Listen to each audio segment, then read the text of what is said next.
Hello student. Last class हमने coordination compounds में valence bond theory discuss की। Valence bond theory के according to हमने structure and geometry of coordination compounds with coordination number 4 का structure and geometry देखा।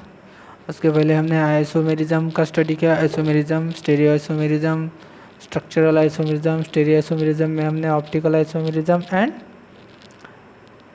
Geometrical isomerism, cis-trans geometry देखी। ठीक है, तो आज हम वैलेंस बॉन्ड थ्योरी में हम ऑक्टाहेड्रल कॉम्प्लेक्सेस की स्ट्रक्चर एंड ज्योमेट्री देखेंगे। कौन सा? Octahedral complexes, octahedral complexes. ठीक है, ऑक्टाहेड्रल कॉम्प्लेक्सेस की हम स्टडी करेंगे। इसका स्ट्रक्चर क्या होता है, ज्योमेट्री क्या होता है, हाइब्रिडाइजेशन कौन सा होता है, वो हम देखेंगे। तो इसमें जो हाइब्रिडाइजेशन जो होता है, हाइब्रिडाइजेशन, इसमें हाइब्रिडाइजेशन जो होता है वो 6 ऑर्बिटल के हिसाब से होता है। कितने ऑर्बिटल्स रहते हैं? 6 ऑर्बिटल्स। और 6 ऑर्बिटल्स यानी एक तो इसका D2sp3 रहेगा या फिर sp3d2 रहेगा। ठीक है, ये D2sp3 inner orbital complexes represent करता है और sp3d2 outer orbital complexes represent करता है। ओके तो हम यहाँ पे कुछ कंपाउंड की स्टडी करेंगे। फर्स्ट कंपाउंड जो रहेगा उसमें हम देखेंगे फॉर्मेशन ऑफ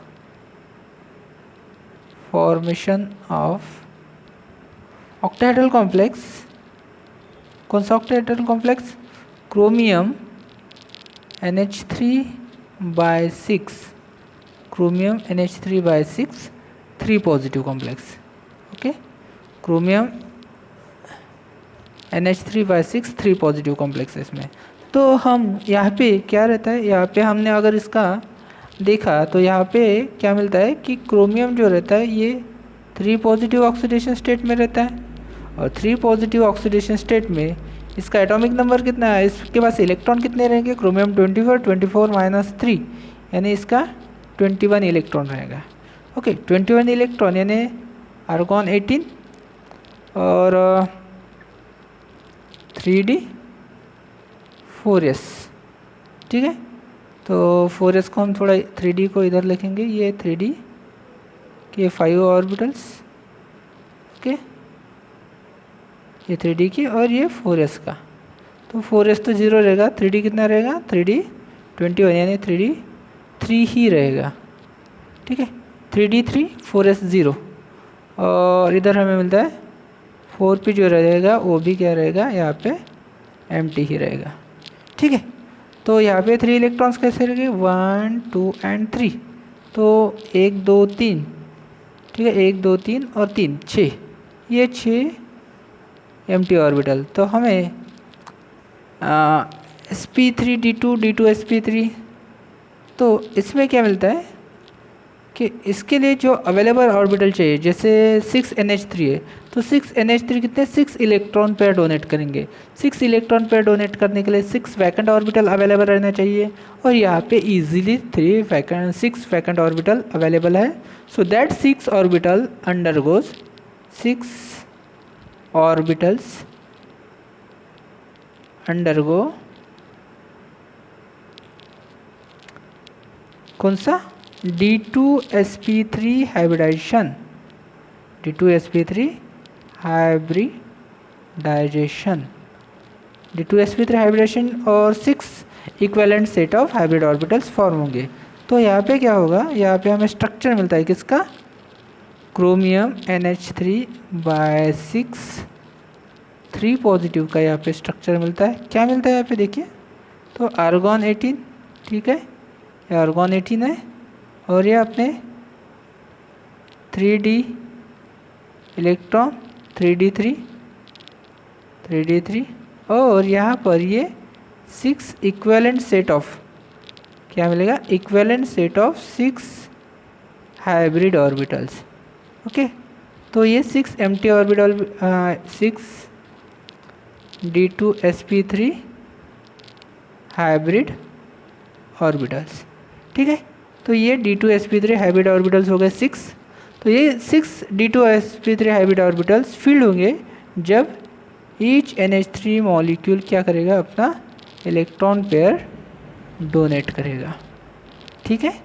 यहाँ पे डोनेट करेगा NH3, ओके 6NH3 इस तरह लिखता हूँ मैं, यहाँ पे नीचे NH3 और ये NH3। तो 6NH3 अपने 6 इलेक्ट्रॉन पेयर यहाँ पे डोनेट करेंगे और ये कोऑर्डिनेट कॉम्प्लेक्स CrNH3/6 फॉर्म करेगा, ओके। और इसका हम कुछ प्रॉपर्टीज़ देखेंगे। तो यहाँ पे strong field weak field ligand का कोई ज़रूरत ही नहीं है। क्यों? क्योंकि यहाँ पे 3 ही ऑर्बिटल है और इजीली हमें इनर d ऑर्बिटल अवेलेबल मिल जाता है। तो यहाँ पे इलेक्ट्रॉन पेयरिंग का कोई चांस ही नहीं है, ओके, इलेक्ट्रॉन पेयरिंग होगा ही नहीं। फिर इसकी हम ज्योमेट्री देखेंगे। ज्योमेट्री तो यहाँ पे पहले से ही पता है हमें क्या है, ऑक्टाहेड्रल है। तो इसमें तो ऑक्टाहेड्रल ही ज्योमेट्री रहती है, बस एक ही चेंज रहता है कि इनर फील्ड कॉम्प्लेक्स है क्या और आउटर फील्ड कॉम्प्लेक्स है। तो ये इनर ऑर्बिटल कॉम्प्लेक्स फॉर्म करेगा, form the inner orbital complex. क्यों इनर ऑर्बिटल कॉम्प्लेक्स? क्योंकि यहाँ पे यहाँ पे क्या n-1 d ऑर्बिटल अवेलेबल है, vacant n-1 d orbital vacant available है, इसलिए यहाँ पे ये इनर ऑर्बिटल कॉम्प्लेक्स फॉर्म होंगे, ठीक है। फिर इसका हम मैग्नेटिक प्रॉपर्टीज देखते हैं। मैग्नेटिक प्रॉपर्टीज़ की, तो इसकी मैग्नेटिक प्रॉपर्टी क्या है? तो as there are 3 unpaired electron, कितने? 3 unpaired electrons, yes there are 3 unpaired electrons, therefore it is paramagnetic, complex। ये क्या है? पैरामैग्नेटिक कॉम्प्लेक्स है, ठीक है। तो ये हो गया फॉर्मेशन ऑफ। तो इसका स्ट्रक्चर तो निकालने की कोई ज़रूरत ही नहीं है, ठीक है। तो इसमें क्रोमियम में 3d ऑर्बिटल्स है, 2 वैकेंट ऑर्बिटल d के 3d में प्रेजेंट है, यानी n-1 या क्योंकि ये 4 है, n का वैल्यू 4, तो n-1 3, और ये s और 3p ऐसे 6 orbital undergoes d2sp3 hybridisation and form the complex chromium NH3/6 3 positive. तो ये पैरामैग्नेटिक कॉम्प्लेक्स है क्योंकि इसमें 3 अनपेयर्ड इलेक्ट्रॉन फॉर्म होते हैं। Next complex FeCN/6, FeCN/6 3 negative, FeCN/6 3 negative, ठीक है। ये भी एक ऑक्टाहेड्रल कॉम्प्लेक्स है। इसमें Fe का ऑक्सीडेशन स्टेट क्या रहेगा? यहाँ पे ये -6, तो ये माइनस है, तो इस -3 को बैलेंस करने के लिए कितना रहेगा? +3 रहेगा, ठीक है। तो +3 -6, ये -3, तो Fe+3 में इसका कॉन्फ़िगरेशन क्या होगा? इसका कॉन्फ़िगरेशन होगा आर्गॉन 18, ठीक है। 26 - 3, Fe का एटॉमिक नंबर 26 - 3 कितना होगा? 23 होगा। 23 यानी 18 + 5, तो 5 कहाँ पे जाएगा? 3d5। 3d5 में क्या होंगे? 5 जो ऑर्बिटल्स है d, तो पाँचों d ऑर्बिटल क्या रहेंगे? सिंगल ही नहीं रहेंगे। पहले ये 5 ऑर्बिटल्स है तो ये सब सिंगल ही फील्ड रहेंगे, 4 और 5, और ये 4s एम्प्टी और ये 4p भी क्या रहेगा? एम्प्टी रहेगा, ठीक है। ये हो गया ग्राउंड स्टेट में Fe3+ आयन का इलेक्ट्रॉनिक कॉन्फ़िगरेशन। तो यहाँ पे जो साइनाइड लिगेंड है, साइनाइड ठीक है। साइनाइड जो है ये क्या है, स्ट्रॉन्ग फील्ड लिगेंड है। ये क्या है, स्ट्रॉन्ग फील्ड लिगेंड है, इसलिए क्या होगा, स्पिन का पेयरिंग होगा। क्या होगा, स्पिन का पेयरिंग होगा। स्ट्रॉन्ग फील्ड लिगेंड है तो स्पिन का पेयरिंग होगा, और पेयरिंग होने के बाद स्ट्रॉन्ग फील्ड के वजह से इफेक्ट क्या होगा, Fe3+ का जो इलेक्ट्रॉनिक कॉन्फिगरेशन होगा वो चेंज होगा और बनेगा आर्गॉन 18। और जो ये 3d5 है, 3d5 के जो ऑर्बिटल्स है वो किस तरह फील्ड हो गया, तो यहाँ पे क्या होगा, इनका पेयरिंग होगा। तो 5 इलेक्ट्रॉन है, यहाँ पे 2 आएंगे, यहाँ पे 2 आएंगे और यहाँ पे 1 आएगा। तो यहाँ पे 2 ऑर्बिटल डी के क्या हो गए, वैकेंट हो गए। और हमें 2 ही ऑर्बिटल चाहिए काहे के लिए, हाइब्रिडाइजेशन के लिए। कौन से, D2sp3 ऑक्टेहेड्रल। तो ये 2 ऑर्बिटल और ये 4s वाला 0 और ये 4p वाला 0, तो ये कुल मिला के 6 ऑर्बिटल्स क्या करेंगे, 6 ऑर्बिटल्स अंडरगोज 6 ऑर्बिटल्स। कौन से 2d, ठीक है, 1s एंड 3p। यानी ये नंबर है, नंबर यानी 3d के 2 ऑर्बिटल्स, 4s का 1 ऑर्बिटल और 4p के 3 ऑर्बिटल्स।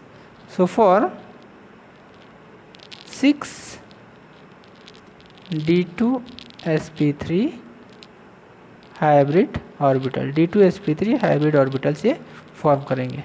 ठीक है, तो इसका D2sp3 हाइब्रिड ऑर्बिटल्स फॉर्म करेंगे और यहाँ पे 6 वैकेंट ऑर्बिटल मिलेंगे इक्विवेलेंट सेट ऑफ।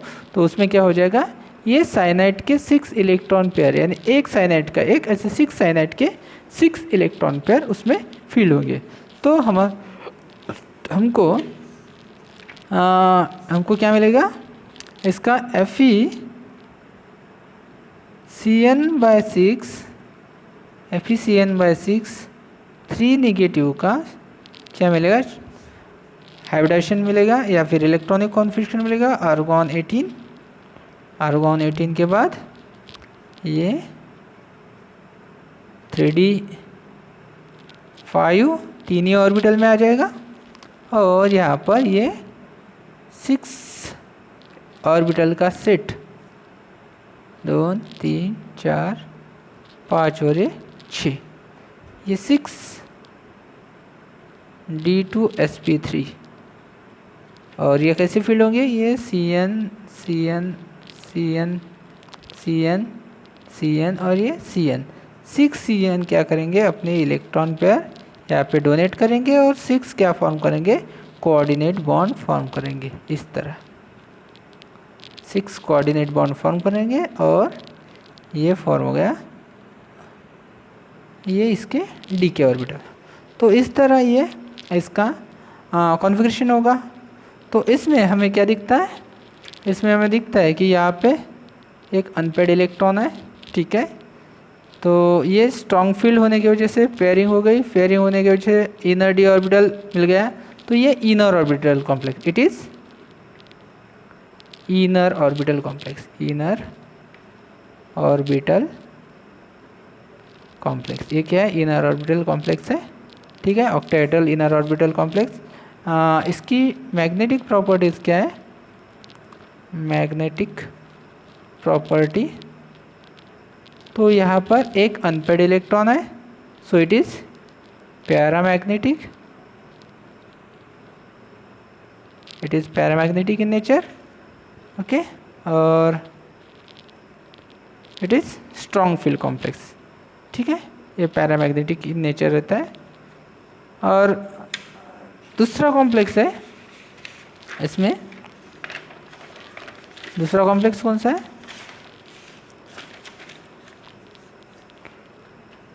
तीसरा एग्जाम्पल FeCN/6 4 निगेटिव।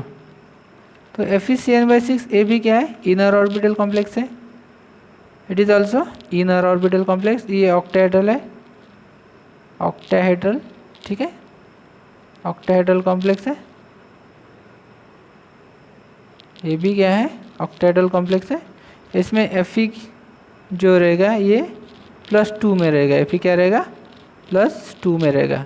तो Fe2+ का इलेक्ट्रॉनिक कॉन्फिगरेशन क्या होगा, आर्गॉन 18 और एक बढ़ जाएगा 3d6 कैसे, तो 1 2 3 4 5 6, तो 6 है तो यहाँ पे 2 रहेंगे, 1 3 4 5 और 6, 3d6 और यहाँ पे 4s 0 और 4p 0। तो ये इसके ऑर्बिटल कॉन्फ़िगरेशन हो गए। तो यहाँ पर भी साइनाइड क्या है, cyanide is a strong field ligand. क्या है, स्ट्रॉन्ग फील्ड लिगेंड। तो ये क्या करेगा, स्पिन पेयरिंग करेगा। क्या करेगा, स्पिन पेयरिंग करेगा। स्ट्रॉन्ग फील्ड लिगेंड है, स्पिन पेयरिंग करेगा। तो Fe का स्पिन पेयरिंग होके क्या कॉन्फ़िगरेशन बनेगा, आर्गॉन 18। तो यहाँ पर ये 5 ऑर्बिटल, 2 3 4 5, और स्पेयरिंग होके 6 इलेक्ट्रॉन 3 ऑर्बिटल में ही आ जाएंगे। 2 ऑर्बिटल क्या रहेंगे, यहाँ पे एम्प्टी रहेंगे। और एक 4s का और 3 4p के, ऐसे 6 ऑर्बिटल्स क्या होगा, इनका अंडरगोज मिक्सिंग एंड रिकास्टिंग, यानी 6 ऑर्बिटल्स अंडरगोज कौन सा, D2sp3 हाइब्रिडाइजेशन। क्या होगा इसका, D2sp3 हाइब्रिडेशन होगा और ये कॉम्प्लेक्स फॉर्म करेगा। तो D2sp3 हाइब्रिड ऑर्बिटल्स के बनने के बाद 6 वैकेंट ऑर्बिटल अवेलेबल होंगे, और उस 6 वैकेंट ऑर्बिटल में जो अपने 6 लिगेंड है साइनाइड, वो क्या करेंगे, अपने इलेक्ट्रॉन डोनेट करेंगे, और ये FeCN/6 4 नेगेटिव वाला कॉम्प्लेक्स फॉर्म हो जाएगा। ओके, देखिए आर्गॉन ये अपना 3d6 और ये 6 equivalent set of D2sp3 hybrid orbitals.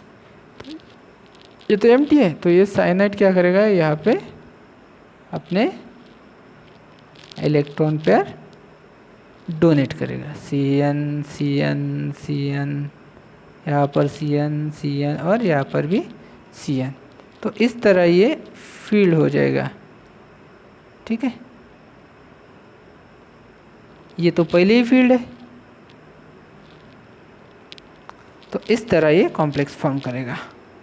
तो यहाँ पर हमें क्या मिलता है, एक ऑक्टाहेड्रल कॉम्प्लेक्स, कौन सा, it is inner orbital complex. ये क्या है, इनर ऑर्बिटल कॉम्प्लेक्स है। ठीक है, इनर ऑर्बिटल कॉम्प्लेक्स होके यहाँ पे क्या दिख रहा है, यहाँ पे दिख रहा है कि no unpaired electron, no unpaired electrons. No unpaired electrons mean it is magnetic property रहेगा, diamagnetic, it is diamagnetic complex. क्या रहेगा, इट इज डायमैग्नेटिक कॉम्प्लेक्स रहेगा। ठीक है, फिर देखते हैं formation of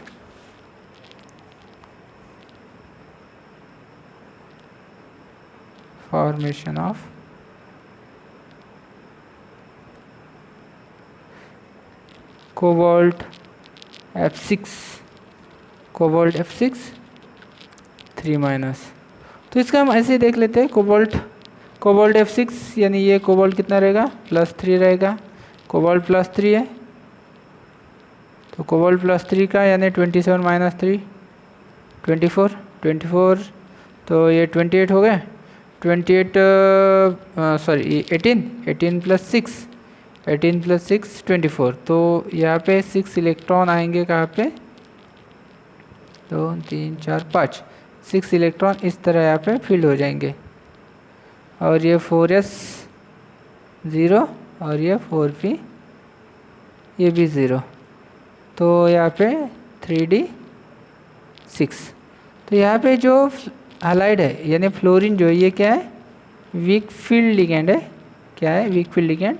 so no spin pairing, क्या होगा यहाँ पे, स्पिन पेयरिंग नहीं होगी। क्या नहीं होगी, स्पिन पेयरिंग। तो स्पिन पेयरिंग नहीं होगी तो ये जो ऑर्बिटल्स है ये ऑर्बिटल्स अवेलेबल नहीं होगा, vacant inner vacant orbital available नहीं होगा। तो यहाँ पे ये यूज़ करेंगे आउटर वैकेंट ऑर्बिटल। क्या यूज़ करेंगे, ये आउटर वैकेंट ऑर्बिटल।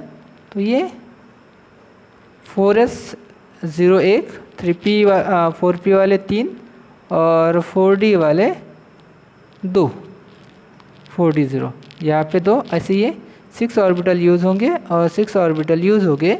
यहाँ पे फ्लोरीन अपने क्या करेंगे, इलेक्ट्रॉन पेयर डोनेट करेंगे।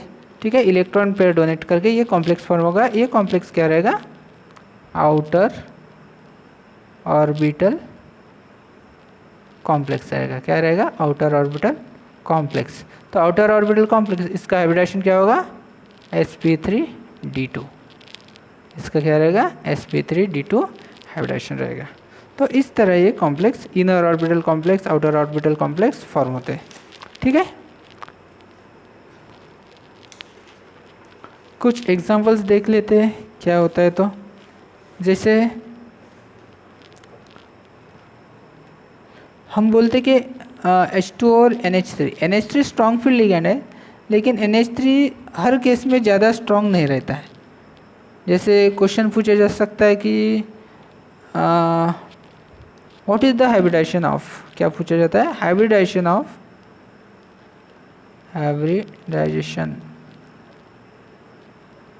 ऑफ कॉम्प्लेक्स कौन सा, FeNH3/6,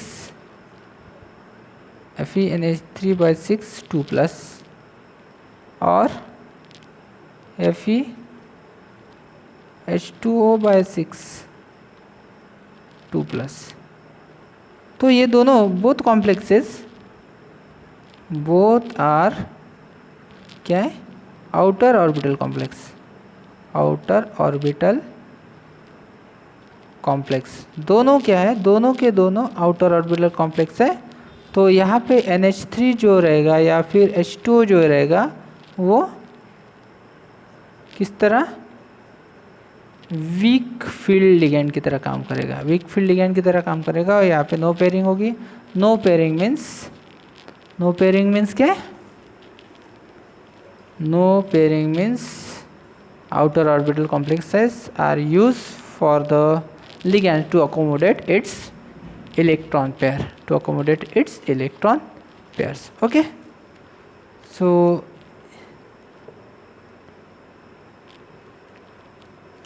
तो ये हो गया हमारा geometry, structure and geometry of the complexes with coordination number 6 on the basis of valence bond theory.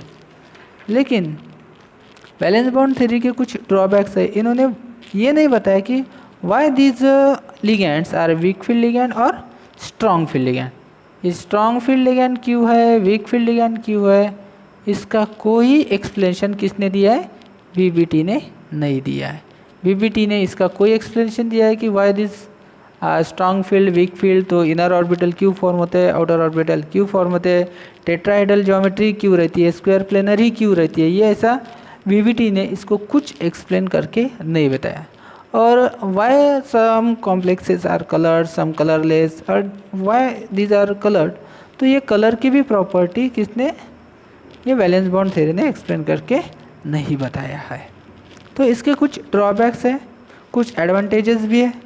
ठीक है, फिर वैलेंस बॉन्ड थ्योरी के ड्रॉबैक्स को किसने ओवरकम किया, नेक्स्ट जो थ्योरी आती है क्रिस्टल फील्ड थ्योरी। क्या आती है, क्रिस्टल फील्ड थ्योरी। क्या आती है, क्रिस्टल फील्ड थ्योरी। इसको हम प्यार से क्या बोलते हैं, CFT। क्या बोलते हैं, CFT यानी क्रिस्टल फील्ड थ्योरी। तो ये क्रिस्टल फील्ड थ्योरी ये बीते ने एंड वैन ब्लैक ने एक्सप्लेन की है। तो यहाँ पे इन्होंने क्या बताया कि इनिशियली जो अपने d ऑर्बिटल रहते हैं, तो वैलेंस बॉन्ड थ्योरी ने बताया कि ये जो बॉन्डिंग रहती है कोऑर्डिनेट बॉन्डिंग रहती है, लेकिन क्रिस्टल फील्ड ने क्या बताया, ये जो बॉन्डिंग रहती है मेटल और लिगेंड में, तो इन्होंने क्या किया, मेटल को पॉजिटिव पॉइंट चार्जेस और लिगेंड को निगेटिव पॉइंट चार्जेस कंसिडर किया, और उनके बीच में जो इंटरैक्शन रहता है वो प्योरली इलेक्ट्रोस्टैटिक इंटरैक्शन रहता है, यानी उसके अंदर जो रहता है इलेक्ट्रोस्टैटिक फोर्स ऑफ अट्रैक्शन यानी आयोनिक बॉन्ड रहता है, ऐसा इसने क्या बताया, ऐसा इसने कंसिडर किया है। ठीक है, तो इन्होंने बताया कि यहाँ पे इलेक्ट्रोस्टैटिक फोर्स ऑफ अट्रैक्शन रहता है और मेटल को point charges, point positive charges और लिगेंड को पॉइंट निगेटिव चार्जेस कंसिडर किया है। ठीक है, तो इसने जब ऑक्टाहेड्रल ज्योमेट्री या फिर टेट्राहेड्रल ज्योमेट्री, दोनों ज्योमेट्री को एक्सप्लेन किया है, ऑक्टाहेड्रल कॉम्प्लेक्स को भी एक्सप्लेन किया है और टेट्राहेड्रल कॉम्प्लेक्स को भी इसने क्या किया है, एक्सप्लेन किया है। किसने, क्रिस्टल फील्ड थ्योरी। तो इसने क्या बताया देख लो कि हमारे जो डी ऑर्बिटल्स रहते हैं, डी ऑर्बिटल्स कौन से रहते हैं, डी ऑर्बिटल्स, तो डी ऑर्बिटल्स रहते हैं, इसने सिर्फ डी ऑर्बिटल के बारे में एक्सप्लेन किया है। तो डी ऑर्बिटल रहते हैं d x y, d y z, d x z, d x square y square and d z square, ऐसे ये 5 ऑर्बिटल्स रहते हैं। ठीक है, out of this d x y, d y z and d z x, these are present in between the axes, ये क्या रहते हैं, इन बिटवीन द एक्सेस, क्या रहते हैं, इन बिटवीन द एक्सेस। और ये जो रहते हैं कौन से, d x square y square and d z square are present along the axis, are present along the axis। तो ये d x y, d y z, d z x, ये इन बिटवीन द एक्सेस रहते हैं, कहाँ पे रहते हैं, in between the axes. और d x square y square, d z square, ये जो रहते हैं ये अलॉन्ग द एक्सेस रहते हैं। ओके, यहाँ तक समझ में आई बात। नेक्स्ट क्या होता है वो देख लेते हैं।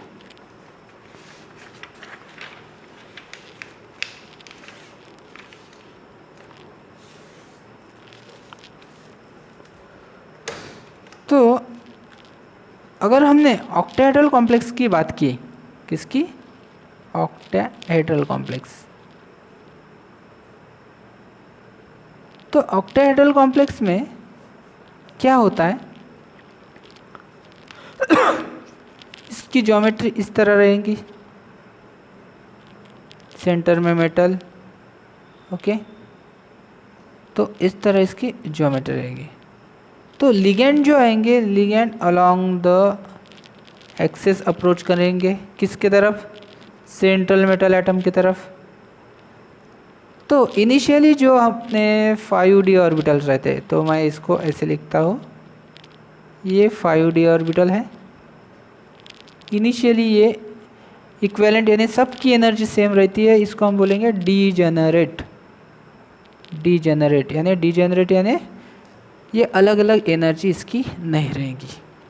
तो जब लिगेंड जो दूर दूर से आ रहे हैं, लिगेंड कहाँ से आ रहे हैं, दूर दूर से लिगेंड जो आ रहे हैं वो मेटल के अराउंड एक इक्विवेलेंट यानी एक मेटल है, तो ये दूर दूर से लिगेंड आ रहे हैं, तो सब ऑर्बिटल के ऊपर उसका क्या रहेगा, शुरू में लिगेंड नहीं है, ligand means in absence of magnetic field, क्योंकि जब लिगेंड आते हैं तो मैग्नेटिक फील्ड क्या होती है, बढ़ती जाती है। लिगेंड जब उसके पास आते हैं मेटल के पास, तो उसके जो मैग्नेटिक फील्ड वो बढ़ती है।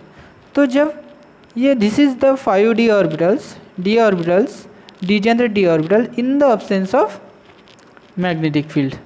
तो जब वहाँ पर क्या आते हैं, मेटल उसके तरफ अप्रोच करते हैं, किसके तरफ अप्रोच करते हैं, मेटल जब इन प्रेजेंस ऑफ, ये होगा in presence of magnetic field. तो मैग्नेटिक फील्ड अभी भी क्या है, सभी 5 ऑर्बिटल पे ये अभी लिगेंड आ गए। तो लिगेंड आ गए तो ये सभी इसके जो ऑर्बिटल्स है तो सभी ऑर्बिटल्स के ऊपर क्या करेंगे, इक्विवेलेंट मैग्नेटिक फील्ड अप्लाई करेंगे। तो सबके ऊपर इक्विवेलेंट मैग्नेटिक फील्ड है तो थोड़ा इसका एनर्जी बढ़ेगा, लेकिन सभी अभी भी क्या रहेंगे, डीजेनरेट स्टेट में रहेंगे। क्या रहेंगे, डीजेनरेट स्टेट। अभी इसके बाद क्या हो रहा है, अभी इसके बाद अभी इसको देखते हैं इस डायग्राम को। तो ये लिगैंड आ रहा है अलोंग द एक्सिस। सपोज ये एक्स एक्सिस है, ठीक है, ये एक्स एक्सिस, ये वाई एक्सिस और ये है जेड एक्सिस। ये क्या है, जेड एक्सिस। तो ये तीनों एक्सिस के अलोंग लिगैंड अप्रोच कर रहे हैं कहाँ पे, मेटल की तरफ। कहाँ पे अप्रोच कर रहे हैं, मेटल की तरफ। तो ये मेटल की तरफ अप्रोच कर रहे हैं। तो जो ऑर्बिटल्स अलोंग द एक्सिस है उनके बीच में, ये along the axis d x square y square, ये d x square y square, ये भी d x square y square. तो d x square y square और d x square y square orbital of ligand और metal and ligand के orbital, इनके बीच में इंटरेक्शन होगा।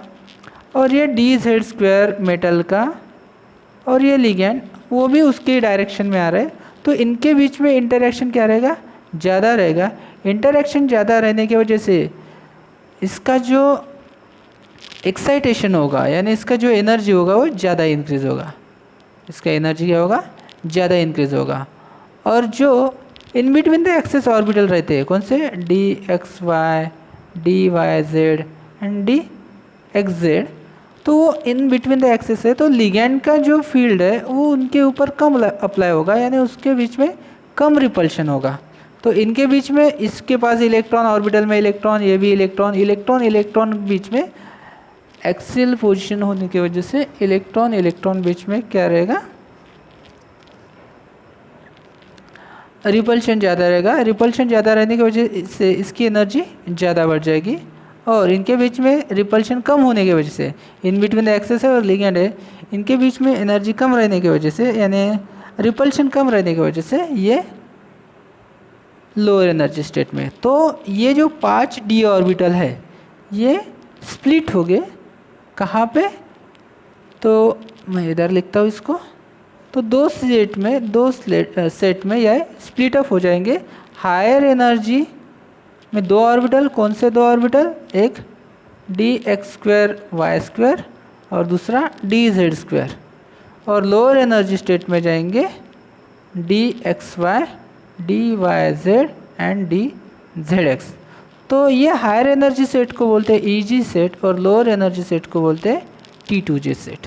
ओके, सो इस तरह जो अपने डीजेनरेट डी ऑर्बिटल्स है वो split up into 2 set, higher energy e g set और लोअर एनर्जी T2J सेट। इस स्प्लिटिंग को बोलते हैं crystal field splitting energy, crystal field splitting energy और क्रिस्टल फील्ड स्टेबिलाइजेशन एनर्जी। क्या बोलते हैं, क्रिस्टल फील्ड स्प्लिटिंग एनर्जी और crystal field stabilisation energy. This gap is known as crystal field stabilisation energy. और यहाँ पे एक जो रहता है, एक बैरी सेंटर रहता है, ठीक है। बैरी सेंटर के ऊपर का जो रहता है ये एनर्जी ज़्यादा रहता है, तो ये प्लस कितना 0.6 डेल्टा ओ। तो यहाँ पे डेल्टा ओ, इन दोनों के बीच का जो डिफरेंस रहता है इसको हम डेल्टा ओ, यानी crystal field splitting energy for octahedral complex delta O. तो ऊपर का जो रहता है ये गैप जो रहता है 0.6 पर इलेक्ट्रॉन कंट्रीब्यूशन करता है, और नीचे जो रहता है ये एनर्जी गैप ये -0.4 डेल्टा ओ रहता है। यानी ये 0.6 से बढ़ता है, ये 0.6 से कम होता है, 0.4 से कम होता है। जो टोटल एनर्जी गैप रहती है वो 1 डेल्टा ओ, या फिर इसको हम delta O is equal to, हम delta octahedral is equal to क्या रहता है 10 DQ। तो 10 DQ, तो इसको हम 6 DQ बोलेंगे, ऊपर वाले को 6 DQ और नीचे वाले को -4 DQ। तो इस तरह ये टोटल जो एनर्जी गैप रहती है ये 10 DQ या फिर 1 ऑक्टाइडल की रहती है। ऐसा कुछ किसने बताया, क्रिस्टल फील्ड ने। यानी जितना ज़्यादा लिगैंड का फील्ड स्ट्रेंथ रहेगा, जितना ज़्यादा लिगैंड का फील्ड स्ट्रेंथ रहेगा उतना ज़्यादा इसका क्या रहेगा, क्रिस्टल फील्ड स्टेबिलाइजेशन एनर्जी ज़्यादा रहेंगी। तो ये क्रिस्टल फील्ड स्टेबिलाइजेशन इसने बताया है। ओके, सेम एक्सप्लेन किया है इसने for tetrahedral complex, tetrahedral complexes.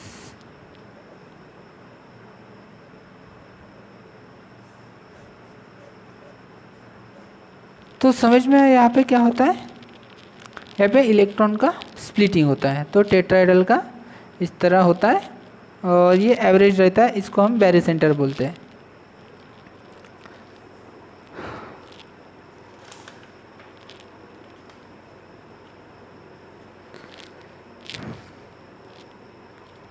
फिर इसने ये भी बताया कि इलेक्ट्रोकेमिकल सीरीज़ क्या होती है। तो पहले हम इसका टेट्राहेड्रल का ज्योमेट्री देख लेते हैं। तो टेट्राहेड्रल में ये टेट्राहेड्रल सपोज ये मेटल है तो ये इस तरह ये टेट्राहेड्रल रहेगा। तो टेट्राहेड्रल जो रहेगा तो ये यहाँ पे अगर लिगैंड आते हैं, ये लिगैंड लिगैंड लिगैंड, तो ये ligand in between the axis आते हैं। ये एक्सिस, ये एक्स एक्सिस, ये वाई एक्सिस और ये z axis, x y and z axis. तो लिगैंड जो आ रहे हैं कहाँ से आ रहे हैं, अलोंग द एक्सिस नहीं आ रहे, लिगैंड जो आ रहे हैं वो इन बिटवीन द एक्सिस आ रहे हैं। तो ligand in between the axis आ रहे हैं, तो ये जो 5d ऑर्बिटल्स होंगे, ये 5d ऑर्बिटल्स होंगे, ये कैसे स्प्लिट अप होंगे। तो यहाँ पे जो इन बिटवीन द एक्सिस है, ये इधर से लिगैंड आ रहे हैं, इधर से, इधर से, इधर से। तो लिगैंड इस साइड से आ रहा है, in between the axis ligand आ रहा है। तो इन बिटवीन द ऑर्बिटल जो रहते हैं कौन से, d x y, d y z, d z x, तो ये ज़्यादा रिपल्शन फील करेंगे। और d x square y square, d z square, d x square y square और डी जेड स्क्वायर जो ऑर्बिटल है ये क्या करेंगे, कम रिपल्शन फील करेंगे। तो ऊपर जाएगा T2g और नीचे आएगा Eg। ओके, सो T2g सेट का एनर्जी इस केस में टेट्राहेड्रल कॉम्प्लेक्स में हाई रहेगा और Eg का जो रहेगा वो लोअर एनर्जी रहेगा। और इनके बीच में जो गैप रहती है वो डेल्टा टी रहेगी।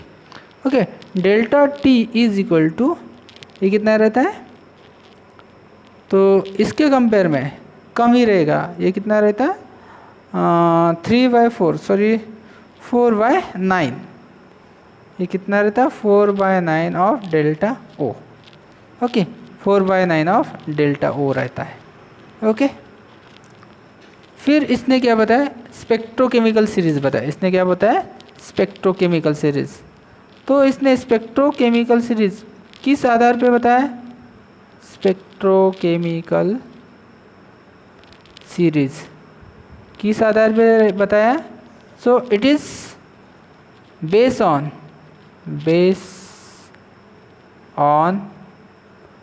field strength, based on field strength of ligand, based on field strength of ligand।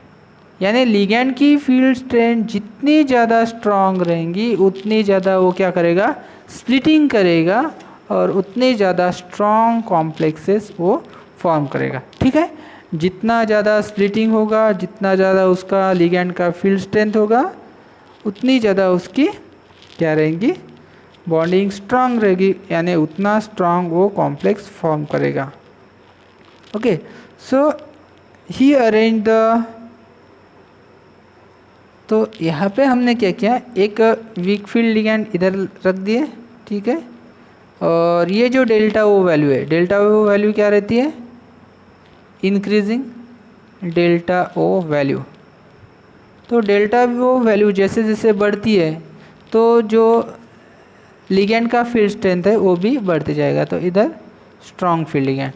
तो इस आधार पे उन्होंने क्या किया, हर लिगैंड को अरेंज किया। जैसे आयोडाइड का सबसे कम रहता है, फिर Br का, फिर सल्फाइड का, फिर SCN का, फिर ClF, in this way OH, और सबसे स्ट्रॉन्ग जो रहता है वो CO।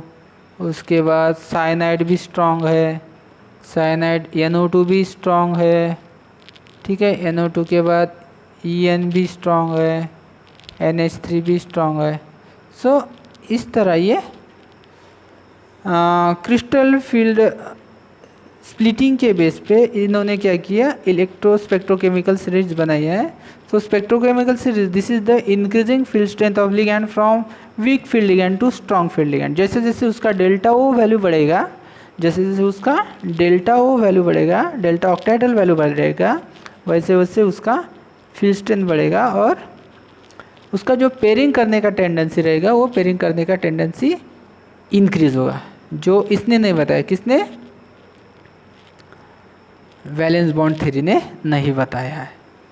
ओके, तो पेयरिंग कब होगा, इफ़ पेयरिंग होने के लिए दो कंडीशन है, if delta o value is greater than pairing energy, यानी पेयरिंग करने के लिए जितनी एनर्जी रहती है उससे ज़्यादा अगर डेल्टा ओ की वैल्यू मिलती है तो क्या होगा, स्पिन पेयरिंग होगा, स्पिन पेयरिंग होगा, स्पिन पेयरिंग होगा और क्या फॉर्म होगा, स्ट्रॉन्ग फील्ड कॉम्प्लेक्स, क्या होगा, स्ट्रॉन्ग फील्ड कॉम्प्लेक्स फॉर्म होगा। अगर डेल्टा ओ की वैल्यू पेयरिंग एनर्जी से कम है, पेयरिंग एनर्जी से कम है तो कॉम्प्लेक्स में क्या होगी, नो पेयरिंग, नो पेयरिंग यानी उसका फील्ड स्ट्रेंथ कम है तो वीक फील्ड कॉम्प्लेक्स फॉर्म होंगे, क्या फॉर्म होंगे, वीक फील्ड कॉम्प्लेक्स फॉर्म होंगे।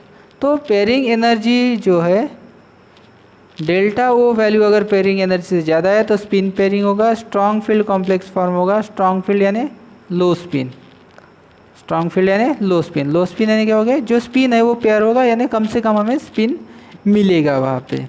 और अगर डेल्टा ओ की वैल्यू अगर कम है पेयरिंग एनर्जी से तो पेयरिंग नहीं होगा यानी ज़्यादा से ज़्यादा स्पिन मिलेगा, हाई स्पिन कॉम्प्लेक्स फॉर्म होगा यानी वीक फील्ड कॉम्प्लेक्सेस रहेंगे वो। ठीक है, तो ये सभी डिपेंड करते हैं लिगैंड की क्रिस्टल फील्ड कितनी ज़्यादा है, जितनी ज़्यादा क्रिस्टल फील्ड रहेगी उतनी ज़्यादा डेल्टा ओ की वैल्यू उसकी ज़्यादा रहेगी। अगर वो वैल्यू पेयरिंग एनर्जी से ज़्यादा है तो हमें स्ट्रॉन्ग फील्ड कॉम्प्लेक्स मिलेंगे, अगर वो डेल्टा ओ की वैल्यू पेयरिंग एनर्जी से कम है तो हमें वीक फील्ड कॉम्प्लेक्स मिलेंगे। ओके,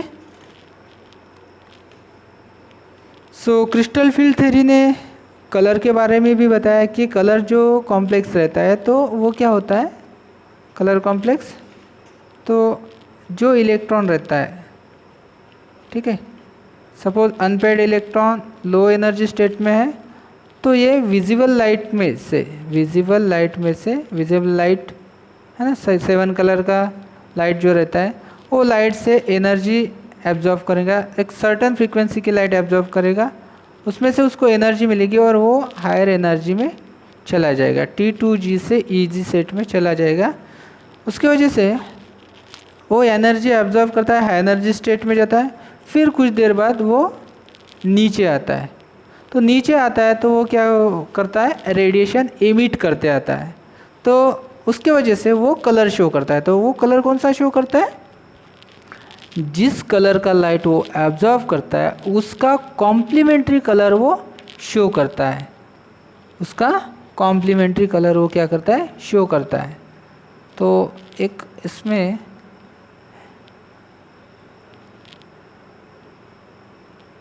VBG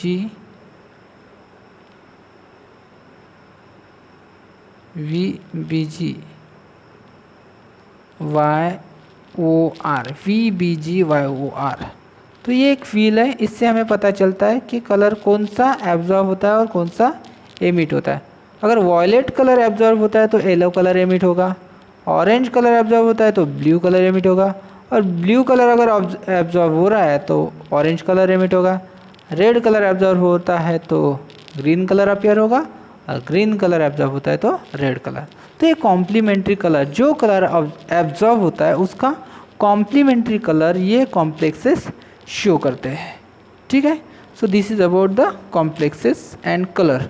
तो ये इसने क्रिस्टल फील्ड थ्योरी ने क्या किया है, एक्सप्लेन किया है। ओके, तो ये क्रिस्टल फील्ड थ्योरी के एडवांटेजेस बहुत ज़्यादा है और इसके लिमिटेशंस बहुत कम है, इसलिए it is the most successful theory in the coordination compounds. फिर आता है स्टेबिलिटी के बारे में। तो stability of complex depend upon the metal ligand bonding. तो मेटल लिगैंड बॉन्डिंग जितनी ज़्यादा स्ट्रांग रहेंगी उतना ज़्यादा स्टेबल कॉम्प्लेक्स फॉर्म होगा।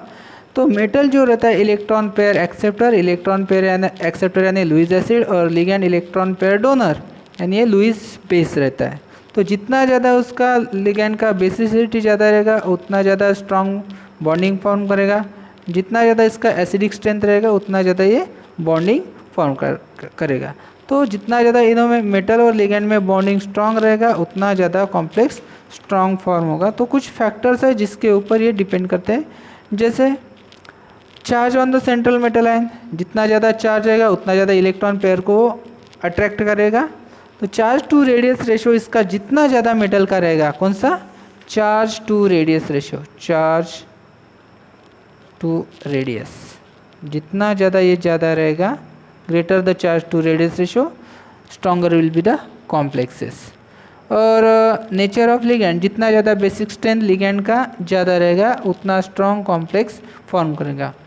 फिर लिगैंड अगर चिलेटिंग लिगैंड है, लिगैंड अगर चिलेटिंग लिगैंड है तो उसमें चिलेट इफेक्ट होगा। तो चिलेट इफेक्ट की वजह से 5 मेंबर और 6 मेंबर जो रिंग फॉर्म होती है वो कंपाउंड को ज़्यादा स्टेबिलिटी प्रोवाइड करता है। यानी मेटल में उसका चार्ज, ठीक है, मेटल का इलेक्ट्रॉन एक्सेप्टिंग कैरेक्टर, ठीक है, एक इलेक्ट्रॉन एक्सेप्टर, दूसरा charge to radius ratio metal में, और लिगैंड में उसका बेसिक नेचर और उसका चिलेट रिंग फॉर्मेशन, इसके वजह से वो स्ट्रॉन्ग कॉम्प्लेक्स फॉर्म करता है। तो this is all about the coordination compounds. Okay, और कुछ यहाँ पे तो एक दो टर्म बचे वो भी देख लेते हैं।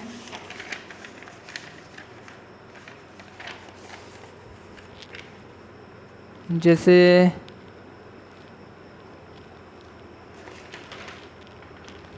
मेटल कार्बोनिल में जो बॉन्डिंग रहती है, तो इनो मेटल कार्बोनिल, जैसे कार्बोनिल है ये न्यूट्रल लिगैंड है ना, कार्बोनिल क्या है, न्यूट्रल लिगैंड है, फिर भी ये स्ट्रॉन्ग फील्ड है। तो स्ट्रॉन्ग फील्ड क्यों है, तो ये मेटल जो है, मेटल कार्बोनिल में जो बॉन्ड रहता है, तो मेटल कार्बोनिल में क्या बॉन्ड रहता है, एक तो ये सिग्मा बॉन्ड रहता है, दूसरा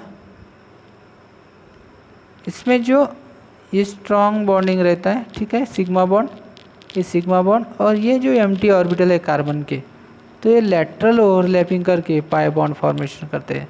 सो this bond is known as synergic bond. क्या बोलते हैं इसको, सिनर्जिक बॉन्ड। इस सिनर्जिक बॉन्ड यानी इसका फील्ड स्ट्रेंथ यानी स्ट्रॉन्ग बॉन्ड रहता है, सिनर्जिक बॉन्ड यानी स्ट्रॉन्ग बॉन्ड रहता है। इस वजह से ये कार्बोनिल जो metal carbonyl stable complex form करता है। यानी इसमें एक सिग्मा बॉन्ड के साथ साथ पाई बॉन्ड भी रहता है जो इसको स्ट्रॉन्ग स्ट्रेंथ प्रोवाइड करता है, एनर्जी प्रोवाइड करता है। That's why this bond is known as synergic bond, this bond is known as synergic bond. तो सिनर्जिक बॉन्ड के वजह से ये कार्बोनिल कंपाउंड स्टेबल रहते हैं। तो कुछ इसके मेटल कार्बोनिल के स्ट्रक्चर भी है, वो भी याद रखना, जैसे निकेल टेट्रा कार्बोनिल है, CO CO CO CO, तो ये टेट्राडाइल स्ट्रक्चर रहता है, FeCO5। तो इस तरीके से ट्राइगोनल बाइपिरामिडल ज्योमेट्री, इस तरीके का एक कंपाउंड फॉर्म करता है, CrCO5 6। तो इस तरीके से ये ऑक्टाइडल कॉम्प्लेक्स फॉर्म करता है, मेटल कार्बोनिल कॉम्प्लेक्सेस। तो इस तरीके के ये कॉम्प्लेक्स फॉर्म करते हैं। इसके और भी कुछ एग्जांपल है वो याद कर लेना, ठीक है। और इसमें क्या क्या बाकी है, तो इसके एप्लीकेशंस तो आपको पता है, मेडिसिन में कुछ पाई बॉन्डेड ऑर्गेनोमेटेलिक कंपाउंड्स क्या रहता है, ऑर्गेनोमेटेलिक कंपाउंड इंपॉर्टेंट पॉइंट है, ऑर्गेनोमेटेलिक कंपाउंड्स जिसमें मेटल डायरेक्टली किससे लिंक रहता है, कार्बन से लिंक रहता है। जैसे आपने पढ़ा होगा ग्रिग्नार्ड एजेंट RMgX, तो इसमें कार्बन डायरेक्टली मेटल से लिंक रहता है, तो ये हो गया ऑर्गेनोमेटेलिक कंपाउंड। तो organometallic compound Ziegler Natta catalyst है, जिगलर नट्टा कैटेलिस्ट जिंक। और ऑर्गेनोमेटेलिक कॉम्प्लेक्सेस बहुत सारे हैं, जैसे ट्राई मिथिल CH3/3 एल्यूमिनियम, और डाइथिल जिंक CH3CH2/2 जिंक, ये ऑर्गेनोमेटेलिक कॉम्प्लेक्स है। और कुछ यहाँ पे ये सिग्मा बॉन्डेड वाले हैं, पाई बॉन्डेड वाले कुछ ऑर्गेनोमेटेलिक कॉम्प्लेक्स है। एक तो इम्पोर्टेंट है ज़ेसेज सॉल्ट, क्या नाम है, ज़ेसेज सॉल्ट। उसका स्ट्रक्चर थोड़ा ध्यान में रखना, या फिर फार्मूला भी ध्यान में रखा तो भी चलेगा। फार्मूला है उसका, तो उसमें पाई बॉन्डेड है। पाई बॉन्डेड है कैसे देख लेते हैं थोड़ा स्ट्रक्चर उसका। तो ये PT, और इधर इस टाइप का इसका स्ट्रक्चर है PT, यहाँ पे Cl, यहाँ पे Cl, और यहाँ पे Cl। और ये जो है ये पाई बॉन्ड के साथ कार्बन H, और इधर भी H, इधर H। तो इस तरीके का एक कॉम्प्लेक्स फॉर्म करता है। इसका फॉर्मूला है KPtCl3, KPtCl3 ईटा स्क्वायर C2H4। तो इसको बोलते हैं ज़ेसेज सॉल्ट। क्या बोलते हैं, ज़ेसेज सॉल्ट। This is important. और एक इम्पोर्टेंट है फेरोसिन कॉम्प्लेक्स, फेरोसिन Fe। तो ये सैंडविच लाइक स्ट्रक्चर रहता है, ठीक है। ये एरोमेटिक कंपाउंड है, इसका सैंडविच लाइक यहाँ पे नेगेटिव चार्ज रहता है, नेगेटिव चार्ज। तो ये क्या है, पेंटाडाइनिल, इसको बोलते हैं फेरोसिन, फेरोसिन कॉम्प्लेक्स। तो फेरोसिन कॉम्प्लेक्स जो है ये क्या रहता है, एरोमेटिक कॉम्प्लेक्स रहता है, एरोमेटिक कॉम्प्लेक्स रहता है। इसका फार्मूला भी कभी कभी पूछा जाता है, Fe ईटा 5 C6H5। तो ये दो साइक्लोपेंटाडाइनिल रिंग एक सैंडविच लाइक स्ट्रक्चर फॉर्म करता है, जिसको फेरोसिन कहा जाता है। ओके, तो this is all about the coordination compound. तो यहाँ पे हमारा कोऑर्डिनेशन कंपाउंड्स हो जाता है। आप इसके कुछ एप्लीकेशंस हैं जो कैटालिटिक में यूज़ होते हैं, heterogeneous purification of metals, medicine में यूज़ होता है, एग्रीकल्चर में, बहुत जगह ये ऑर्गेनोमेटेलिक कंपाउंड यूज़ होता है। So this is all about the coordination compound. या हमारा कोऑर्डिनेशन कंपाउंड्स ख़त्म होता है। ओके, सो आप इसको अच्छे से पढ़ो, इसके ऊपर MCQ है, वो MCQ करो। ओके, और कुछ भी डाउट्स अगर MCQ में आता है तो ग्रुप पर आप शेयर कर सकते हैं। Okay, so good bye.